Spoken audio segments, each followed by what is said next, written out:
Olá, seja muito bem-vindo. Como sempre, é muito bom estar em sua companhia. E a partir de agora você acompanha comigo as notícias do Brasil e do mundo. E olha só, eu começo essa edição com um alerta. Os casos de mortes por infarto aumentaram entre as mulheres mais jovens. A informação é da Sociedade Brasileira de Cardiologia. Confira.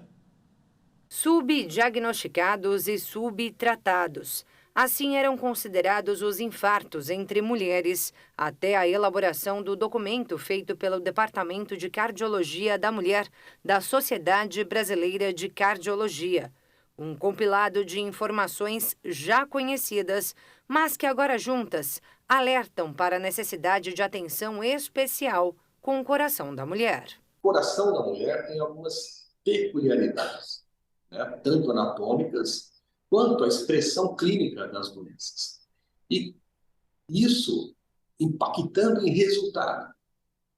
Por exemplo, se uma mulher interna com infarto agudo do miocárdio e um homem interna com infarto agudo do miocárdio, os dois na mesma idade, vamos dizer 50 anos, 40 anos, a mulher chega até 3 vezes mais chance de morrer nessa internação. O estudo, inclusive, revela um crescimento da mortalidade de mulheres com idades entre 18 e 55 anos por doença isquêmica do coração. Não só no Brasil, existe um registro francês, o FAST-EMI, bastante conhecido, né? Onde fizeram um segmento de mais de 10 anos e viram nesses 10 anos que ocorreu realmente um aumento da incidência de infarto entre as mulheres jovens. E isso se seguiu ao aumento do tabagismo e aumento de obesidade como fatores principais, né? E isso, o Brasil não está fora disso. As doenças cardiovasculares são um problema de saúde pública no Brasil e no mundo, com um total de 500 milhão de pessoas atingidas por elas no planeta, segundo dados da Organização Mundial da Saúde. Aqui no país, as cardiopatias são responsáveis por 30% das mortes de homens e mulheres, na mesma proporção. O que não é igual entre eles e elas é a intensidade dos sintomas. Dor no peito, braço esquerdo, costas e pescoço, queimação, enjoo e vômito, sudorese, falta de ar, cansaço e sensação de desmaio. No caso da mulher, esses sintomas de infarto, eles têm uma intensidade menor. Então, muitas das vezes, a dor não chega a incomodar a mulher ao ponto de ela se preocupar e de achar que está tendo infarto e de ir ao hospital. E o que preocupa é que o tratamento mais adequado para o infarto, que é você desentupir a artéria que está entupida, provocando infarto, isso tem que ser feito muito rapidamente. Quanto mais rápido você desentupir a artéria, maior a chance de sobrevida. Chances que agora também são melhoradas por meio das conclusões do levantamento da Sociedade Brasileira de Cardiologia. Na mulher, a gente tem que prestar um pouco mais de atenção, entender, né, o mecanismo da doença e definir melhor o tratamento. Então, esse é o objetivo do documento. E ainda falando de saúde, acaba de chegar ao Brasil uma nova esperança para quem sofre de obesidade e não consegue perder peso com os tratamentos tradicionais. Um novo balão gástrico que não exige endoscopia e nem anestesia. O procedimento pode ser realizado em menos de 15 minutos e a tecnologia possibilita que o paciente elimine até 15% do peso em 4 meses. O Marcos Vinícius quer apenas andar com liberdade, não se sentir mais constrangido. Andar sem camisa na rua, ou então numa praia, porque eu não consigo por causa da vergonha. Eu evito ao máximo fazer esse tipo de coisa. Ele, assim como milhões de pessoas em todo o mundo, sofre com a obesidade e já tentou de tudo para emagrecer sem ter sucesso. Eu luto desde criança, assim. Teve fase que eu cheguei a ficar um peso bom, não o ideal, mas depois de um tempo eu recuperei e fui aumentando e até então não consigo mais perder. Eu passei em nutricionista, em vários profissionais da saúde e nenhum conseguiu fazer uma dieta onde eu seguisse a dieta e mesmo assim eu emagreci um mês e ganhava em outro, emagreci um mês e ganhava em outro. Nunca teve uma queda significativa. A Genilúcia também padece do mesmo problema. Ela já perdeu as contas de quantas vezes fez dietas, iniciou uma rotina de exercícios físicos, mas nada adiantou. A vida inteira eu tentei emagrecer, a minha busca sempre foi emagrecimento. Tinha a intenção de fazer a bariátrica, porém não obtive resultado no sentido da liberação de convênio e agora surge a oportunidade de colocar o balão. Eu sempre fui para academia, porém a vida vai mudando. E aí chega determinado tempo que a gente acaba abrindo mão, abrindo mais o leque e acaba não conseguindo controlar com facilidade. Agora a Genilúcia sonha com uma vida completamente nova. Uma vida saudável não é só o fato de emagrecer, mas também ter uma reeducação alimentar, buscar se exercitar, voltar uma rotina que eu tinha, na verdade, perdi e agora quero retomar novamente. A esperança dessas pessoas é do tamanho de uma cápsula. Quem explica o procedimento é o cirurgião Luiz Vicente Verti, um dos pioneiros nessa nova tecnologia. O balão ele é diferente do que se fazia no passado, ele não necessita de internação nem de hospital. A gente engole, ele é uma pequena cápsula que eu vou engolindo gradativamente com pequenos goles de água no próprio consultório e depois, quando ela está bem localizada, a gente enche com essa solução, que é um soro, ele fica mais ou menos desse tamanho. O balão ele vai funcionar como se a pessoa já tivesse ingerido uma quantidade de alimentos. Ele funciona completando uma parte do estômago. E com isso a pessoa tem saciedade, diminui um hormônio que é produzido no estômago que chama grelina, que é o hormônio que faz a gente ter fome. Se essa grelina está alta, se o meu estômago está vazio, ela fica alta, teoricamente eu tenho mais fome. Quando eu coloco o balão, esse hormônio abaixa, que o cérebro acha que tem comida dentro do estômago, então ele faz esse hormônio diminuir e a pessoa tende a comer menos. Mas o balão não funciona sozinho. O especialista fala do suporte oferecido pela nova tecnologia ao paciente para perder peso. Junto com o balão, a pessoa recebe um relógio que vai monitorar a qualidade de sono, atividade física, o dia a dia da pessoa. E também uma bioimpedância que ela leva para casa. Ou seja, ela está levando a sua equipe 24 horas por dia, 7 dias por semana. E isso faz com que a gente consiga, não só durante aquele tempo que o balão tem o efeito, os 4 meses, que após 4 meses, essa válvula se dissolve e a pessoa elimina naturalmente pelas fezes do balão. Mas aí que a gente continua acompanhando o paciente e continua mostrando para ele que, para que a gente consiga tratar a obesidade, seja com o tratamento clínico, seja com o balão, ou até na cirurgia, daqueles casos onde são indicados, é sempre um tripé: atividade física, o controle emocional e a reeducação alimentar. Em pacientes com obesidade, a tecnologia serve para controlar a doença, além de promover mudança de hábitos e reeducação alimentar. Neste caso, a ideia é reduzir o excesso de peso antes da cirurgia bariátrica. Esse foi o caso do Marcos Vinícius, que está na fila do Sistema Único de Saúde, SUS, para fazer a cirurgia bariátrica. Essa perda de peso antes do tratamento cirúrgico é indicada por especialistas para reduzir a inflamação corporal, a gordura no fígado, além de controlar outras comorbidades e garantir uma cirurgia mais segura. Além de promover a perda de peso corporal e uma vida mais saudável, o novo balão gástrico propõe o resgate da dignidade, da autoestima e da alegria dos pacientes. Nós estamos trazendo pessoas de volta à vida, nós estamos deixando de gastar milhões e milhões em remédios, em cirurgias, em pessoas que infartam, em pessoas que amputam pelo diabetes e próteses, que são coisas muito mais caras. Então, quando eu resgato uma pessoa dessa e trago ela para a vida, eu estou dando para ela muito mais tempo de vida, mas estou dando muito mais qualidade de vida para essa pessoa. E qualidade de vida é você estar bem de corpo e estar bem de alma. E é isso que o combate à obesidade faz. Traz pessoas de volta para o convívio social e para que elas tenham saúde.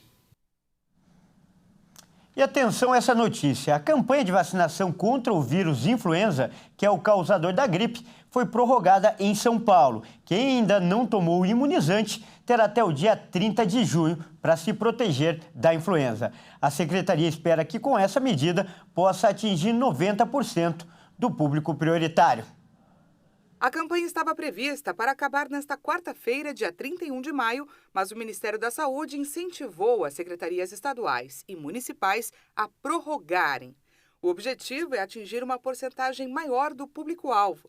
Segundo a plataforma da Secretaria de Informação e Saúde Digital, vinculada ao Ministério da Saúde, a cobertura vacinal no município de São Paulo estava menor que 40%.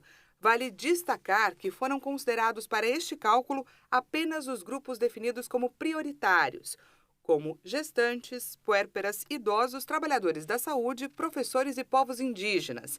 Até agora, foram aplicadas no estado 6.100.000 doses, o que corresponde a uma cobertura vacinal de 32,9%.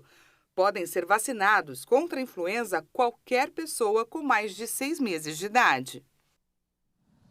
E a gente muda de assunto para falar de economia. O índice que mede a inflação do aluguel no país registrou queda no mês passado. E com isso, os contratos que vencem agora, em junho, não devem ter reajuste. O Índice Geral de Preços Mercado, ou IGPM, da Fundação Getúlio Vargas, registrou queda de 1,84% em maio e acumula uma baixa de 4,47% nos últimos 12 meses. E com isso, os contratos de aluguel com vencimento no mês de junho não terão reajuste. Trata-se do menor patamar da história do indicador desde maio de 1990. O número leva em consideração os novos contratos de locação firmados no mês. É importante lembrar que a maior parte dos contratos possui cláusulas que barram o reajuste negativo do indicador. Assim, o máximo que o locatário consegue é manter o mesmo valor pago atualmente. O resultado corresponde também à segunda baixa consecutiva apresentada pelo indicador, o que não acontecia desde o início de 2018. A recente variação negativa da inflação do aluguel mantém a tendência de queda apurada desde maio de 2021. E a taxa de desemprego no Brasil ficou estável em abril e fechou o trimestre em 8,5%. Esse é o menor índice para o período desde 2015. O número de brasileiros desempregados no trimestre encerrado em abril foi de 9.100.000, 100 mil pessoas a mais do que no trimestre anterior. Os dados foram divulgados pela pesquisa PNAD contínua do IBGE. O Instituto classificou o cenário como de estabilidade. A taxa de desemprego no país ficou em 8,5% no trimestre. E esse é o menor índice desde abril de 2015, quando ficou em 8,1%. Na comparação com o mesmo período em 2022, houve queda de 2 pontos percentuais. Os resultados da PNAD contínua para abril também mostraram que o número de empregados sem carteira assinada no setor privado recuou 2,9% em relação ao trimestre terminado em janeiro, ficando em 12.700.000. O contingente de trabalhadores domésticos também recuou, diminuiu 3,2% e chegou a 5.700.000 pessoas. O rendimento médio também ficou estável. Em média, um trabalhador do país ganhou R$ 2.891 no trimestre, mas na comparação anual houve um aumento de 7,5%.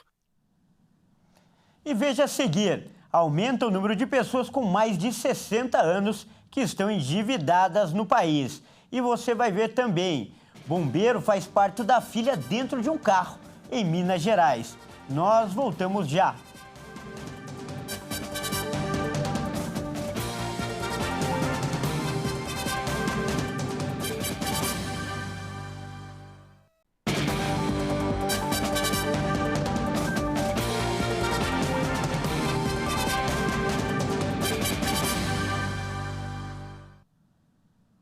Olá, mais uma vez, seja muito bem-vindo. Nós estamos de volta com o segundo bloco e mais notícias do Brasil e do mundo para você. E olha só, o endividamento de pessoas com mais de 60 anos explodiu no Brasil nos últimos 4 anos. O mapa de inadimplência e negociações da Serasa mostra quais são as razões para esse crescimento. Entre abril de 2019 e o mesmo mês de 2023, o número de inadimplentes com mais de 60 anos no país cresceu 33%. Isso quer dizer que houve um acréscimo de 3.400.000 endividados dessa faixa etária nesse período.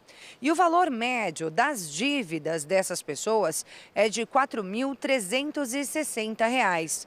De acordo com o levantamento, as maiores dívidas dos idosos em abril deste ano eram com contas básicas de água, luz, gás, quase 40% do total. Depois vem os bancos e cartões e, na sequência, financeiras e leasing. Segundo a avaliação da Serasa, os empréstimos consignados estão entre os fatores que mais contribuíram para o aumento das dívidas entre os mais velhos. Isso porque, depois do início da pandemia, muitos recorreram aos empréstimos para ajudar a família.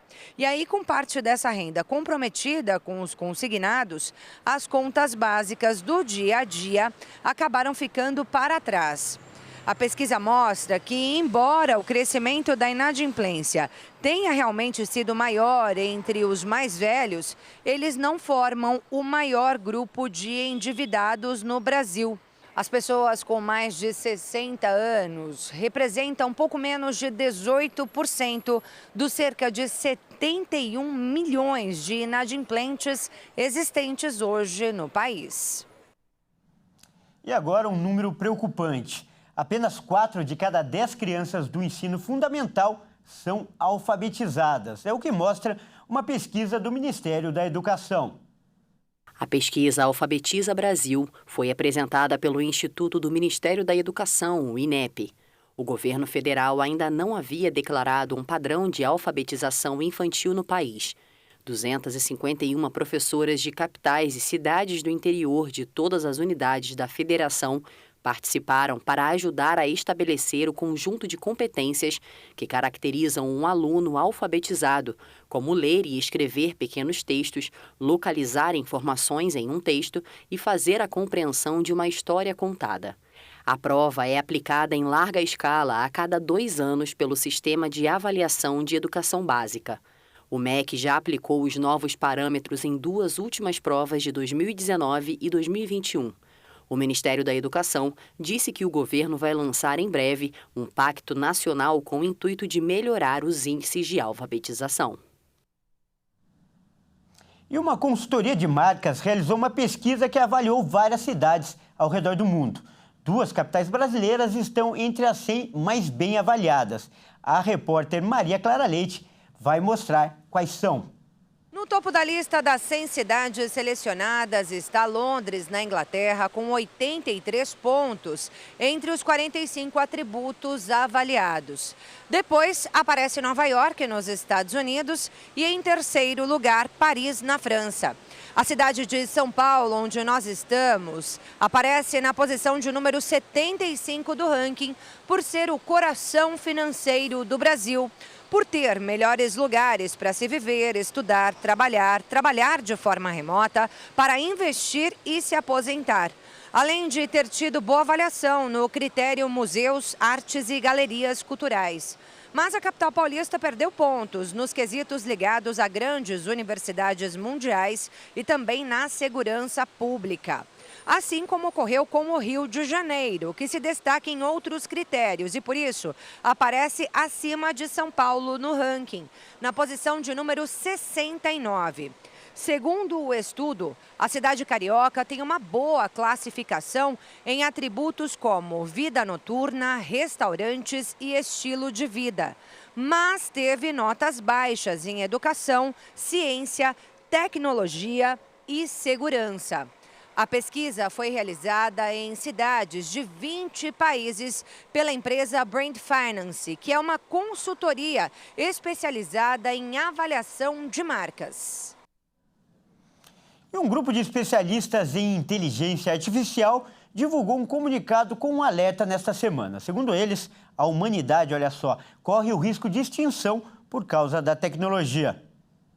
Entre os especialistas estão os chefes de empresas importantes no setor, como a Google DeepMind e a OpenAI, que lançou o ChatGPT. No comunicado, os principais líderes de tecnologia, especialistas e professores comparam os riscos da tecnologia a pandemias e guerra nuclear e afirmam que a inteligência artificial pode ser usada para criar novas armas químicas e provocar a desinformação, o que pode desestabilizar a sociedade. O grupo alertou ainda que a tecnologia pode representar uma ameaça mais urgente para a humanidade do que a mudança climática. O bilionário Elon Musk e um grupo de especialistas em inteligência artificial e executivos do setor já haviam alertado sobre os riscos potenciais para a sociedade. A carta foi publicada pelo Centro de Segurança de Inteligência Artificial, uma organização sem fins lucrativos com o objetivo de abrir a discussão sobre os riscos mais graves da inteligência artificial avançada. E olha só, um urso ficou preso dentro de um carro nos Estados Unidos e teve que ser retirado por policiais. O animal teria entrado no veículo atrás de comida. Um urso negro deu trabalho a policiais do departamento do xerife do condado de Washoe, em Nevada, Estados Unidos. O animal entrou em um veículo estacionado e acabou preso quando a porta fechou. A suspeita é que ele tentava encontrar comida no carro. Os agentes tiveram que improvisar e usaram uma corda para amarrar na maçaneta e abrir a porta a uma distância segura. Toda a cena foi filmada. Em poucos segundos, o animal sai de dentro do carro e entra na floresta. Os ursos negros podem chegar a até 270 quilos, são onívoros e possuem um poderoso olfato que às vezes os levam a procurar comida entre os humanos. O xerife local usou o caso para reforçar a importância de não deixar comida nos carros e não alimentar os animais. E olha, em Minas Gerais, outra história inusitada aconteceu também dentro de um carro. Mas lá foi um bombeiro que fez o parto da própria filha no veículo. Segurando o dedo do pai, Rebeca nem imagina a história que vai ter para contar daqui a alguns anos. Isso porque ela não nasceu em hospital, como quase todas as crianças, mas sim na esquina da casa dela, na cidade de Águas Claras, em Minas Gerais.